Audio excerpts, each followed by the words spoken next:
I don't like it. Oh, I've been without you for all this time. Good God, I'm bent out of shape now. You got a body like a model. You got a body that you always find. Open up a bottle, and baby you can have whatever you want. You taste so sweet, I can't help myself. You like candy, you like liquid honey. You taste so sweet, I can't help myself. You like candy, you like liquid honey. Oh, ah.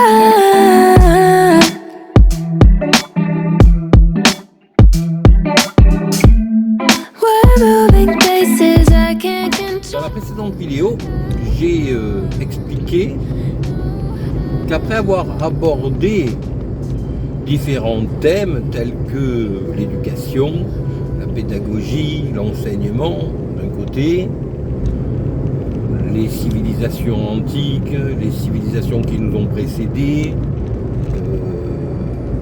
les mondes initiatiques, la philosophie et l'astrophilosophie d'un autre côté, j'aborde à présent quelque chose qui est beaucoup plus terre à terre, mais qui permet de faire une synthèse de cette vie que j'aurais vécue sur Terre avec des personnes que j'ai côtoyées, connues, observées, analysées.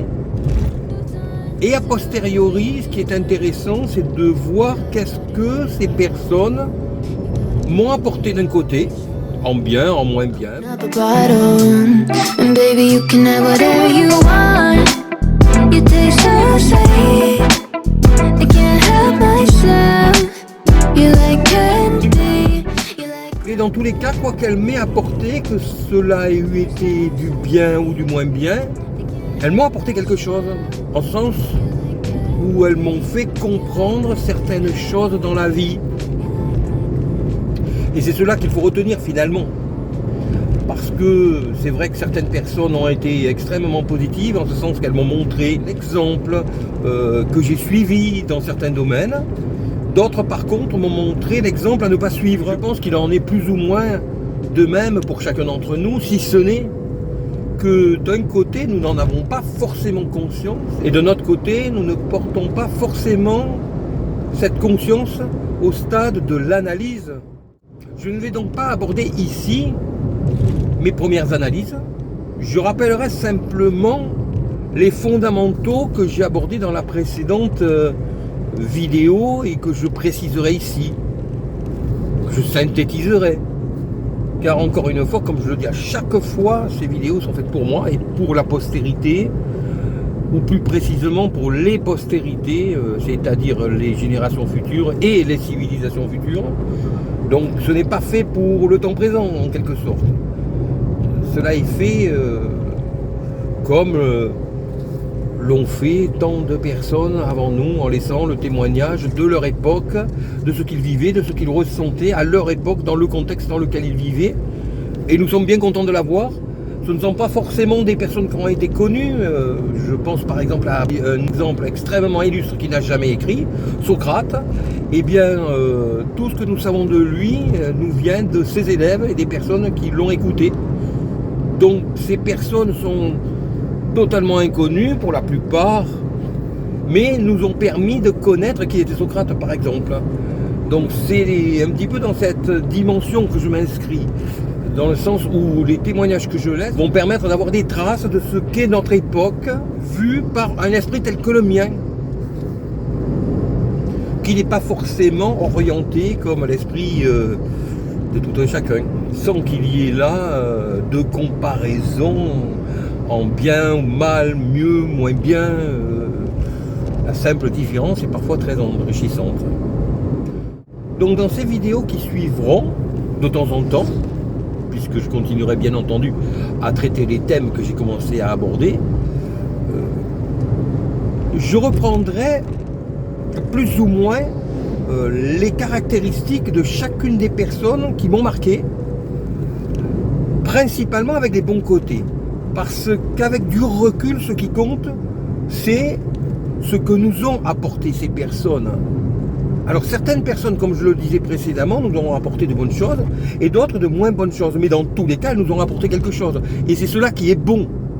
Lorsque quelqu'un nous a montré un exemple à ne pas suivre, eh bien, ce qui est bon, c'est que l'on en ait compris quel était l'exemple à ne pas suivre. Et en ce sens, cette personne aura été positive pour nous, même s'il s'agissait d'une personne qui ne l'était pas forcément dans l'absolu.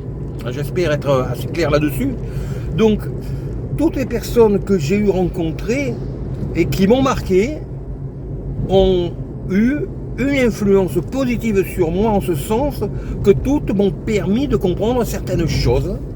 Alors certaines m'ont servi d'exemple, cela est clair, d'autres m'ont servi de contre-exemple à ne pas suivre, mais beaucoup plus généralement, je dirais que dans la plupart des cas, la plupart des gens que j'ai eu côtoyés ont été un panachage de ces deux profils, en ayant forcément, comme chacun d'entre nous, des qualités et des défauts. Ces personnes m'ont montré des choses qui m'ont été utiles dans ma vie, mais m'ont également montré des choses qui n'étaient pas bien, qui n'étaient pas acceptables de mon point de vue, et qui m'ont servi pour faire ma synthèse de ce qu'il fallait comprendre dans cette vie. Donc, cette précision était importante, car quand on avance, que l'on va faire la synthèse de toutes les personnes que l'on a côtoyées dans sa vie, bien entendu, cela pourrait paraître comme un règlement de compte, par exemple, ce qui pourrait se comprendre, mais de mon point de vue, ce n'est pas du tout l'objectif. Je n'ai pas de compte à rendre avec qui que ce soit.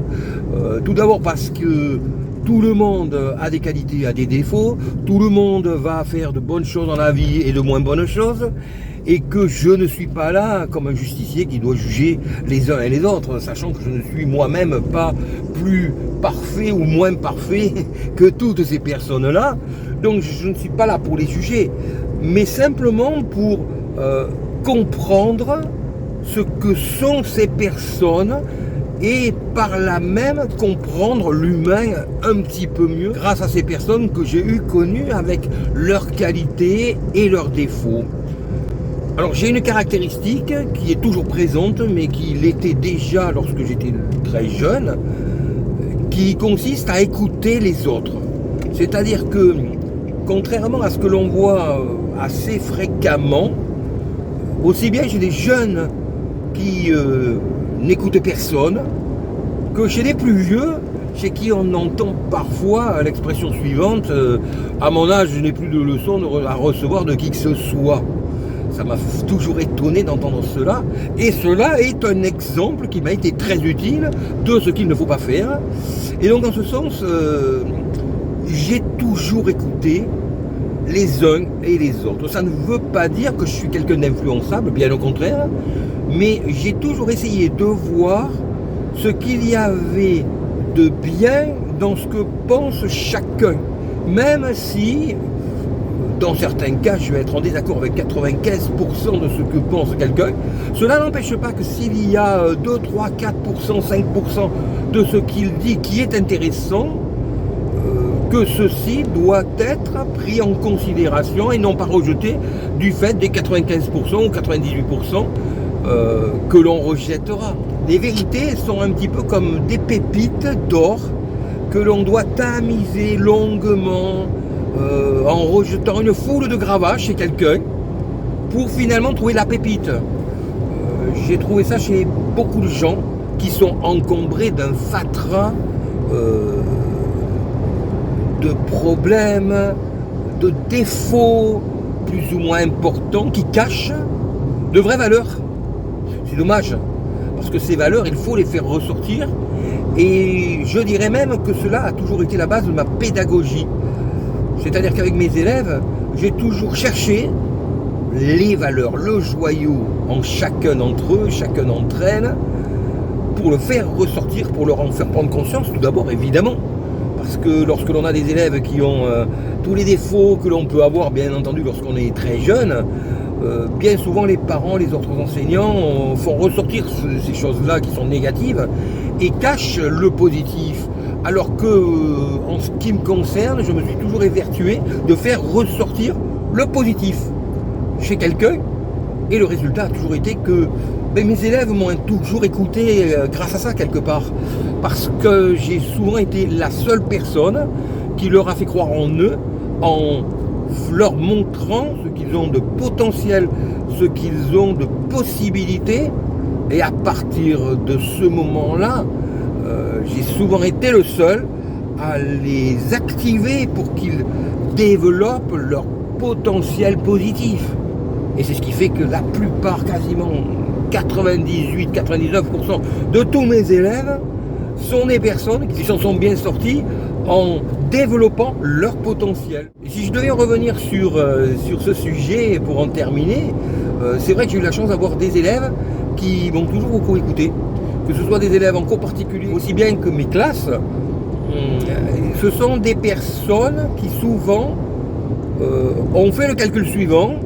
Ils se disaient, les plus vieux s'en sortent avec lui, donc si eux s'en sortent, si je l'écoute, je vais m'en sortir de la même manière.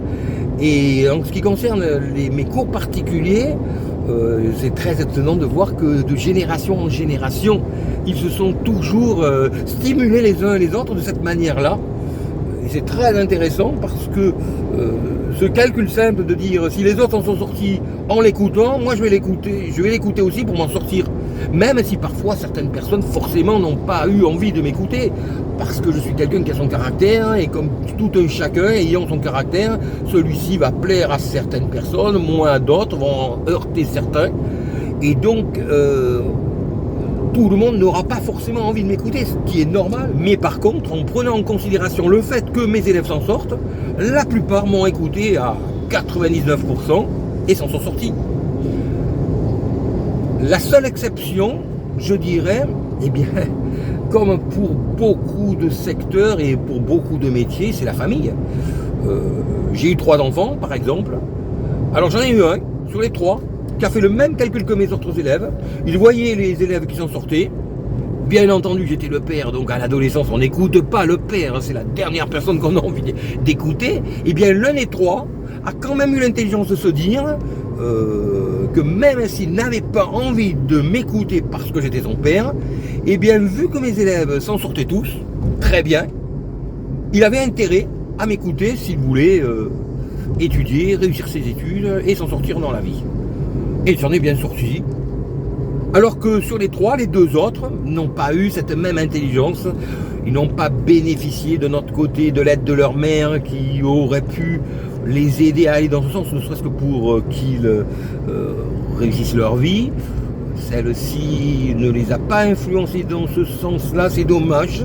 Et du coup, ils n'ont pas pu faire les études qui auraient été les leurs si je n'avais pas été leur père. Parce que si je n'avais pas été leur père, ils m'auraient écouté. Et donc, ils s'en seraient sortis, chacun donnant le meilleur de lui-même.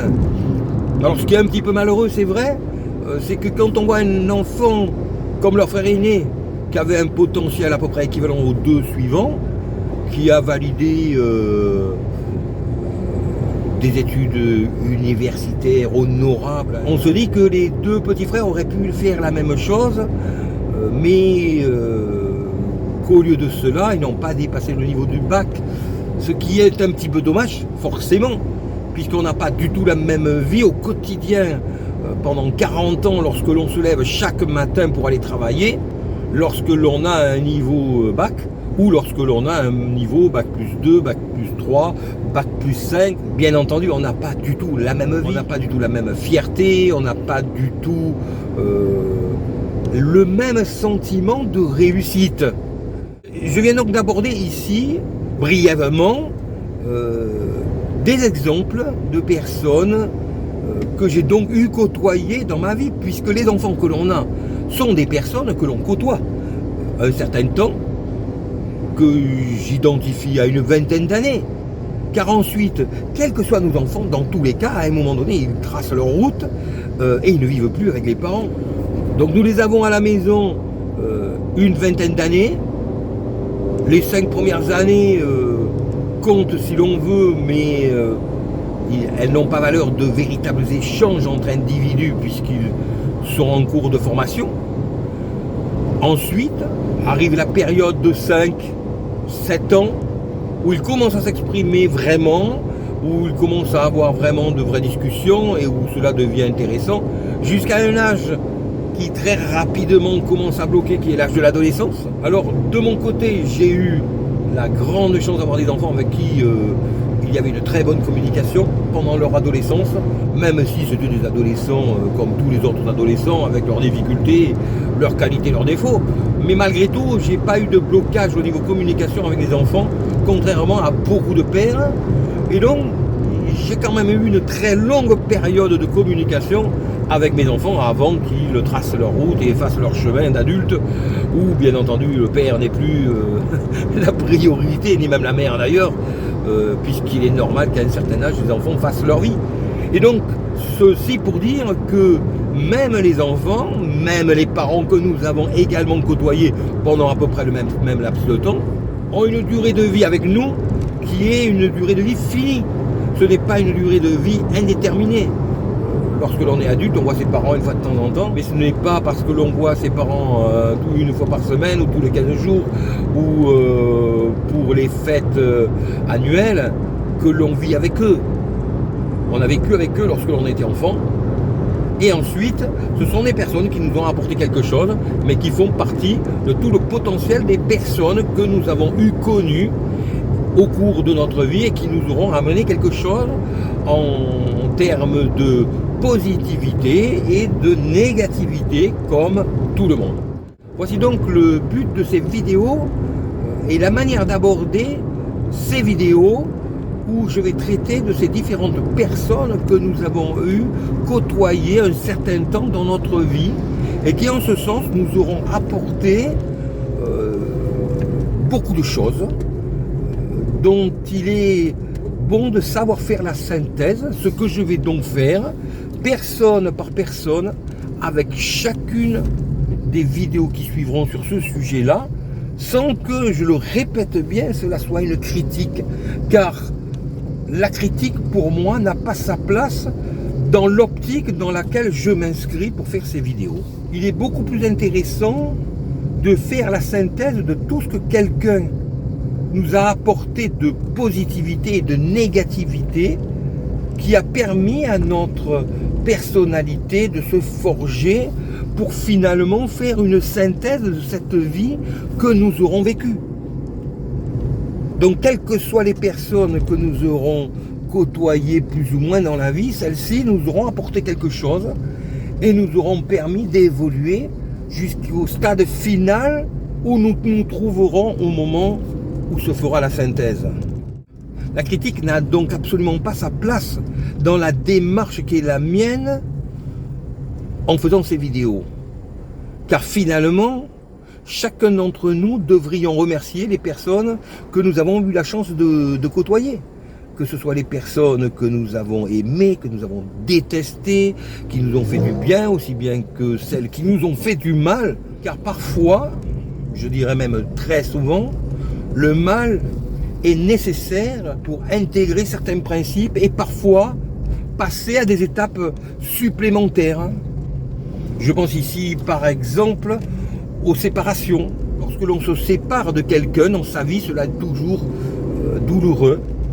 Mais je dirais presque que cela est toujours extrêmement enrichissant parce que lorsque l'on est dans une relation qui dure, à un moment donné, il y a une habitude qui s'installe et qui fait qu'il n'y a plus d'enrichissement mutuel.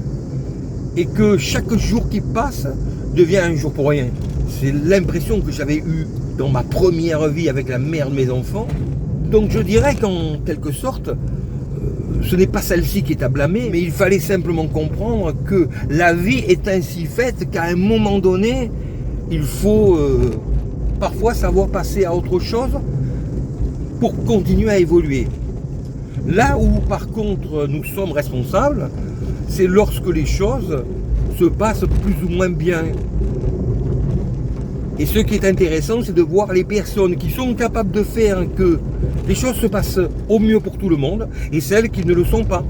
Mais encore une fois, c'est pas parce que certaines personnes ne le sont pas qu'elles sont à blâmer. Car dans ce sens, eh bien, elles nous apportent la compréhension de ce qu'est quelque chose qui se passe mal. Et cela nous permet donc d'en comprendre les mécanismes et de pouvoir les analyser et éventuellement s'en servir pour la suite ou éventuellement pour aider les autres autour de nous.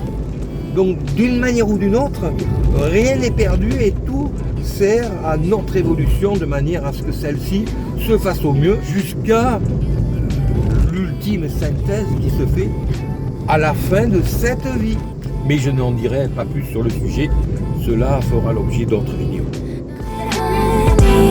You're like liquid